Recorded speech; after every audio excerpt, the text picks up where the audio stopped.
ህፃናትን ሲወለዱ ጀምሮ ይሄ በኦሪጂናል ሲን ይወለዳሉ የሚል ትምህርት የለንም። ለምን ከተባለ ሐዲስ ኪዳን ላይ ያለ ነው። ክርስቶስ የማስታረቅን ስራ የጀመረው በማህፀነ ማርያም ነው ብለን ነው የምናምነው። በመስቀል ላይ መጠናቀቁን ነው የምንናገረው። በመስቀል ላይ አጠናቆታል በመስዋዕት በደም። ነገር ግን በሰውና በእግዚአብሔር መካከል ያለው እርቅ የተጀመረው ግን እንደውም እመቤታችንን የእርቅ ሰነድ እንላታለን። ምን ማለታችሁን? የእርቅ ሰነድ ማለት ሲባል ሰውና እግዚአብሔር የታረቀው በማህፀነ ማርያም ነው። የእርቁ የሚጀምረው ምን በመሆን ሰው አምላክ፣ አምላክ ሰው በመሆን የሰው ባህሪ ሲከብር አምላክ ሲባል አምላክ ሰው ሲሆን ያን ጊዜ ሰውና እግዚአብሔር በተዋህዶ ከብሯል። እርቁ ተጀምሯል። አልተጠናቀቀም፣ ግን ተጀምሯል። ስለዚህ የእርቅ ሰነድ ምንና አምላክና ትስብእትና ቃል በመዋሃድ ይሄ የወደቀው የተናቀው በግራ አጋንንት ሲጠቀጠቅ የነበረው የሰው ልጅ እግዚአብሔር አምላክ ተብሎ መጠራት የጀመረበት ሞመንት የእርቁ መጀመሪያ ነው። ይሄ አማኑኤል የሚለው ስም የሚያሳየን እሱን ነው። ሰው አምላክም ሰው። ስለዚህ ያለ እርቅ እግዚአብሔር ሲታረቀን ስጋችንን ባህሪያችንን ሲነሳ ነው። አካላዊ ቃል የእኛን ባህሪ ሲነሳ እርቁ ይጀምራል። እዚያ ላይ ይጀምራል። የሰው ልጅ ይከብራል። አምላክነቱ ከተዋህዶ ጀምሮ ስለሆነ ወይም ማለት ይቅርታ ለትስብእት ማለት ነው። አምላክ መባሉ በተዋህዶ ጊዜ ቃል ስጋን ሲዋሃድ ስለሆነ አምላክ የተባለው ለቃል አምላክነቱ በዚህን ጊዜ ተብሎ አይነገርለትም። ቅድመ ዓለም የነበረ ነው። ስለዚህ ሲጸነስ በማይፀን በፅንስ ጊዜ ንጽሐ ጠባያችን ተመልሶልናል ትላለች ቤተክርስቲያን። ንጽሐ ጠባይ በሕፃናቱ ላይ ዝም ብሎ ይተላለፍ የነበረው ነገር ተቆርጧል። ዲያብሎስ ይቆራኘው የነበረውን የሰው ልጅ ቁርኝት በዘር ከአባቱ አብራክ ዘር ተከፍሎ ከእናቱ ማኅፀን ደም ተቀድቶ ሰው ሲወለድ ሲፈጠር በዚያ በእናቱም በአባቱም ያ የተበከለ ማንነቱን ይህንን የሰውን ልጅ ጌታ ሲጸነስ ቆርጦ ጥሎታል። የአዲስ ኪዳን የመወለጃው መንገድ በአዳም ምክንያት መጠየቅ መከሰስን የሚያመጣውን ነገር ቆርጦታል ብለን ስለምናምን ከክርስቶስ ጽንሰት በኋላ አሁን ሕፃናት ሲወለዱ ጭምልቅልቅልቅ ብለው እንደዚያ እንደ ብሉይ ኪዳን የሚወለዱ አይደሉም። ከዚያ በኋላ በክርስቶስ በማመንና ባለማመን ብቻ መጠየቅ ሆኗል። በመጀመሪያው ሰው ኃጢአትና በደል መከሰስ መወቀስ ቀርቷል። በመጀመሪያው አዳም ምክንያት ገነትን መዘጋትና መከፈቱና መዘጋቱ ቀርቷል። አሁን በዳግማዊ አዳም ምክንያት ነው ገነት የሚዘጋውም የሚከፈተውም ነው። ስለዚህ ህፃናት አቤት ቀሲስ በጣም ይቅርታ ግልጽ እንዲሆንልኝ ምንም ችግር የለም። አጭር ጥያቄ ልጠይቁት። ሰው ዳግም ሳይወለድ ሰው ክርስቶስን ሳይለብስ ከክርስቶስ ጋር አንድ ሳይሆን መዳን ይችላል? አይችልም መልሱ። ኦኬ፣ ይሄንን ህፃናትን አይመለከትም? ለህፃናት የተለየ የመዳኛ መንገድ ጌታ ተናግሯል? አዎ፣ ህፃናትን የማይመለከትበት ኤክሰፕሽናል በሆነ ሁኔታ አለ። ኤክሰፕሽናል በሆነ ሁኔታ ለምን? ለምሳሌ ትልልቆቹ ላይ ይሄ አይሰራም። ለምንድን ነው የማይሰራው? የያዙት እምነት አለ። ወይ አሕዛብ ናቸው ወይም አይሁዳውያን ናቸው። በዚያ ዘመን ላይ ተቀምጠን ስናወራ ወይ ድንጋይ ጠርበው የሚያመልኩ ናቸው። ስጋ ለባሹን ቅድም ትረስት የሚለው ነገር በነገራችን ላይ በሰው የሚታመን ስጋ ለባሹንም ክንዱ የሚያደርግ የተረገመ ይሁን ተብሎ በነቢያት ተጽፏል። ስለዚህ ወይ በሰው የሚታመን ሌላ ናቸው በቃ። ስለዚህ ለእነዚህ ሰዎች የነበራቸው በኃጢአት ውስጥ ለሚኖሩት ባለማመን ኃጢአት ውስጥ ለሚኖሩት ሲጠመቁ ካለማመን ኃጢአት እዚያ ዮሐንስ ወንጌል ምዕራፍ 16 ቁጥር 6 ላይ ያለው አጽናኙ ይመጣል። ሲመጣ ዓለምን ስለ ኃጢአት፣ ስለ ጽድቅ፣ ስለ ፍርድ ይወቅሳል። ስለ ኃጢአት በእኔ ስለማያምኑ ነው ብሏል። ስለዚህ ሰው ሲጠመቅ የኃጢአት ስርየት የሚያገኘው በክርስቶስ የማያምን ሰው ኃጢአተኛ ስለሆነ ሲያምን የነበረውን እምነት ጥሎ በአዲሱ ኪዳን ሲያምን፣ በክርስቶስ ሲያምን ማለት ነው የኃጢአት ስርየት ያገኛል። አይሁዳዊነት ኃጢአት ነው። በአሁኑ ሰዓት ላይ እስላምነት ኃጢአት ነው። ሌላም የማያምኑ ሰዎች ኃጢአት ነው እና እነዚህ ሰዎች ሲጠመቁ የኃጢአት ስርየት ያገኛሉ እንጂ ከጥንቱ በመስቀል ላይ ከተፈጸመው እና ስርየት ካገኘው ኃጢአት አይደለም የሰው ልጅ የሚነጻው። እንደዚያ ከሆነ አንዳንዶቹ ምን ያመጣሉ? አሁን የምናስበው ይሄ የመርገም ምልክት የሚባለው በሴቶች ላይ የሚታየው እንዲህ አሁን የምንሰራው የምንወድቀው የምንነሳው እሱ ታዲያ ምንድን ነው? የት የመጣ ነው ይላሉ። እሱማ ተጠምቀንም ቢሆን አብሮን ይኖራል እና አሁን እኔ ተጠምቄ መርገም አለብህ ልባል ነው አይደለም።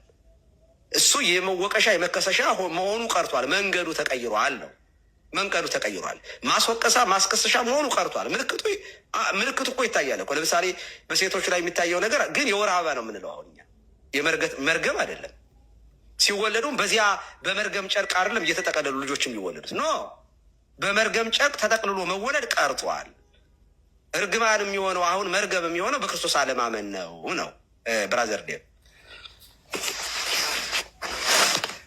ቀሲስ እንዳላስጨንቆት በጣም እየተጠነቀቁ ችግር የለም። እኔ ደስ ስለሚለኝ ማምላክን የምወደው ትምህርት ነው። በነገራችን ላይ ትምህርት በኩራት ነው የምናገረው። ትምህርታችሁንም በደንብ እንድታብራሩት ማለት ነው። ምክንያቱም አሁን ቸርች ፋዘሮችንም ስናይ፣ ጉባኤያቶችንም ስናይ ለምሳሌ ሂፖላተስ በአፖስቶሊክ ትራዲሽን 21 ቁጥር 16 ላይ መጀመሪያ ህጻናቶቹን አጥምቋቸው እያለ ሲናገራል። እንደገና በጉባኤም ደግሞ ህጻናቶች የጸጋው ተካፋይ እንዲሆኑ መጠመቅ አለባቸው ብለው ተናግረዋል። ኦሪገን ደግሞ ለህፃናቱን ልመልስ ብራዘር፣ የህፃናቱን ልመልስ። እንዲያውም እዚህ ላይ ትክክል ነህ። አሁን ህፃናቶችን ታዲያ በእኛ ቤተክርስቲያንም ለህመም የሚያሰጋው ከሆነ ቶሎ አጥምቁት ይባላል። 40 ቀንም ሳይሞላው ለምንድን ነው ቢሞት ሲኦል ይገባል በማለት ነው ከተባለ እርግጠኛ ነኝ ብራዘር፣ በአንተን የምጠይቅህ ህፃን ልጅ እንደተወለደ ቢሞት ሲኦል ይገባል ብለህ የምትመልስልኝ አይመስለኝም። ከሆነ በጣም ጥሩ ነው። እኔ የአንተ ጥያቄ ትክክለኛ ነው የሚሆነው። የእኔ መልስ ቀሲስ መጽሐፍ ቅዱስ ሲናገር የቸርችን ሚስትሪ ስናይ ሰው ከውሃና ከመንፈስ ካልተወለደ በቀር የእግዚአብሔር መንግስት አይገባም የሚለውን ቃል በጣም አምንበታለሁ። ስለዚህ አንድ ሰው ህፃን ስለሆነ ብቻ በህፃንነቱ ህፃን ስለሆነ ብቻ መንግስተ ሰማያት ይገባል ብዬ አልልም። ያልተጠመቀ ሊገባ አይችልም ነው አጭሩ መልስ። በጣም ጥሩ። ህፃን ልጅ በጣም ጩጨ ልጅ ወዲያው እንደተወለደ ቢሞት ቀጥታ ወደ ሲኦል ነው የሚገባ ብለህ ነው የምታምነው? ህጻናቶች በዚህ በጥምቀት በሚንስ ኦፍ ግሬስ ሪጀኔሬት ማግኘት አለባቸው። ያንን ካልሆነ በስተቀር ሌላ መንገድ ቅድም እኮ ጠይቀውታለሁ ቀሲስ፣ ሌላ መንገድ አስቀምጧል ወይ ጌታ? ሌላ መንገድ አስቀምጧል ወይ? እንደገናም ደግሞ አባቶች ለመመለስ ነው። ቆይ ልጨርሰው፣ ጥያቄውን አርቲኩሌት ላድርገው። አባቶች ሁሉ ያስቀመጡት በጉባኤ የተወሰነው እንደገና ደግሞ በሁለተኛው ኒቅያ ጉባኤ ላይ ለኃጢአት ስርየት በምትሆን በአንዲት ጥምቀት እናምናለን የሚለውን እነዚሁ የካርቴጁ ጉባኤ የወሰነውን ስለ ህፃናት ላይ የወሰነውን ይህን ሁሉ ከመጽሐፍ ቅዱስ ጋር አገናኝተን ስናይ ከኃጢአት ስርየት ጋር አገናኝተውን ያስቀመጡት በዛ ጸጋ እንደምንቀበል ነው ወይስ የሁለተኛው የኒቅያ ጉባኤ ለኃጢአት ስርየት በምትሆን ለአንዲት ጥምቀት የሚለው አዋቂን ብቻ የሚመለከት ነው? ህፃናትን አይመለከትም ወይ ለኃጢአት ስርየት የሚለው? ይሄንን ለምንድን ነው የማቀርበው? ቅድም መጀመሪያ ከጠየቁት ከኃጢአት ስርየት ጋር ስለማይገናኝ የእናንተ ህፃናት የምታጠምቁበት መንገድ ለምንድን ነው የምታጠምቁት? አንድ ህፃን በመሆኑ ብቻ ይገባል የሚል አለ ወይ? ሌላ የመግቢያ መንገድ አለ ወይ? ያ ማለት የሙስሊም ህፃናቶችም ሌሎችም ሁሉ ይገባሉ እያልን ነው። እንደዛ ነው ወይ ቀሲስ? በጣም ጥሩ ብራዘር ዴ፣ በጣም ጥሩ። እንደዚህ ልመልሰው። አሁን ህፃናትን የምናጠምቅበት ምክንያት አንደኛ ከእግዚአብሔር እንዲወለዱ ነው። እስመ ዘተወልደ እምሥጋ ሥጋ ውእቱ ወዘተወልደ እምመንፈስ መንፈስ ውእቱ። ከስጋ የተወለደ ስጋ ነው፣ ከመንፈስም የተወለደ መንፈስ ነው። ስለዚህ ሁለተኛ ልትወለዱ ያስፈልጋቸዋል ይላል። ስለዚህ ህፃናት ከእግዚአብሔር እንዲወለዱ፣ ከማይጠፋው ዘር እንዲወለዱ፣ ከማይጠፋው ዘር ሲወለዱ ምን እየሆኑ ያድጋሉ? በመንፈስ ያድጋሉ፣ በጸጋ ያድጋሉ። ወደፊት በሚያድጉበት ህይወት ሁሉ ኃይለ መንፈስ ቅዱስን፣ ጸጋ መንፈስ ቅዱስን አግኝተው በእምነት እየበረቱ እየጠነከሩ ወደ ስህተትም ወደ ጥፋትም እንዳይሄዱ ያንን የእግዚአብሔርን ጸጋ በምስጢራትም ጭምር እየተሳተፉ በቤተ ክርስቲያን እንዲኖሩ እናጠምቃቸዋለን። ነገር ግን ያመነ የተጠመቀ ይድናል የሚለው ቃሉ የሚያሳየው የሚነግረን ቀጥታ የሚመለከተው ትልልቆቹን ነው። ያመነ የተጠመቀ ይድናል የሚለውን በቀጥታውን መመሪያውን ማለት ነው። ወንጌሉ ሕፃናትን አይመለከትም እያልኩ ግን አይደለም። መመሪያው ግን እምነት ከመስማት ነው፣ መስማትም በእግዚአብሔር ቃል ነው። አሁን እምነት ስብከት የሚሰራው ለሚሰማ ሰው ነው። መስማት የማይችል ሰው ቢኖርስ አይድንም ልንል ነው? አንልም። እንደዚህ አንልም። ስለዚህ ሕፃናቱን የምናይበት መንገድ በምንድን ነው? በእግዚአብሔር ፍትህ ነው የምንዳኛቸው። በእግዚአብሔር ፍትህ ነው የምንዳኛቸው። እግዚአብሔር ሰውን የሚዳኘው ምን ብሎ ነው? ሰውን የሚፈርድበት ምን ብሎ ነው? እግዚአብሔር የሆነ ነገር ይሰጠናል፣ ህግ ያወጣልናል። ህግ ያወጣልንና በዚህ ብትሄዱ ትድናላችሁ፣ በዚህ ባትሄዱ ይፈረድባችኋል ይለናል። ህግ የሚሰራው ማድረግንና አለማድረግን ለሚችል ነው። ኦኬ። ስለዚህ ሐዲስ ኪዳን ሲሰራ ጌታ የሁለተኛ የምትወለዱት በጥምቀት ነው፣ የኃጢአት ስርየት የምታገኙት በጥምቀት ነው፣ የድነት በሩ ጥምቀት ነው ማለት በሩ ወደ የምስጢራት የምትገቡበት ጥምቀት ነው አለን። ኦኬ። ይሄ ማድረግ ለሚችሉ የተሰጠ ህግ ነው። ይሄንን ማድረግ ለማይችሉ ሰዎችስ እግዚአብሔር ማድረግ የማይችሉትን ሰዎች ህግ ሰጥቶ ለምን ያደረጋችሁም ብሎ አይጠይቅም። እንኳን አይደለም እግዚአብሔር እኛም አንጠይቅም። እኛ ራሱ ወላጆች እንኳ ህፃናት የማይችሉትን ማድረግ የማይችሉትን ነገር አድርጉ ብለንም አናዛቸውም፣ አጠፉ ብለንም አንቀጣቸውም። ለምን? ከእነሱ አይምሮና እውቀት አንጻር ነው የምንዳኛቸው። እግዚአብሔር ህፃናቱን ሲዳኝ የሚዳኛቸው ለምን? በክርስቶስ አላመናቸውም ብሎ አሁን ህፃናትን አይፈርድባቸውም። እሽም እምቢም የማለት ከወላጆቹ እጅ የመውጣት የመናገር ምንም ነገር ማለት እስካልሰጣቸው ድረስ እንዲናገር ወይንም እንደ በላባያ አንደበታቸውን ከፍቶ እስካላናገራቸው ድረስ ወይንም እንደ በቢታንያ ህፃናት እንዲያመሰግኑት ወይም በተለይ ለሁሉም ህፃናት በክርስቶስ እንዲያምኑ አንደበታቸውን እንዲከፍቱ ኮንፌስ እንዲያደርጉ ካላደረገ እግዚአብሔር ባልሰጣቸው ነገር ሲኦል ይከታቸዋል ብሎ ማመን በጣም በጣም በጣም አይሆንም እግዚአብሔር። ምክንያቱም ስለ ጥምቀት ስናወራ እንደ ክህነት እንደ ሊቀ ካህንነቱም ስናወራ የጥምቀትን ስርዓት እንደ ንጉስነቱም ደግሞ ዳኛነቱም ደግሞ እያሰብን ጭምር ነው የምናወራው። ስለዚህ ህፃናትን በምን ዳኝነት ነው እግዚአብሔር ሲሆን የሚከታቸው? ምን ብሎ አንዲት ነገር ህጉ ራሱ እነሱን ኢንክሉድድ ካላደረገ ባልሰጣቸው ህግ በፍጹም ሊጠይቃቸው አይችልም። ከራሴ በላይ እነሱ ላይ እርግጠኛ ነኝ እኔ። እንዴ እግዚአብሔር እውነተኛ ዳኛ ነው፣ እውነተኛ አምላክ ነው።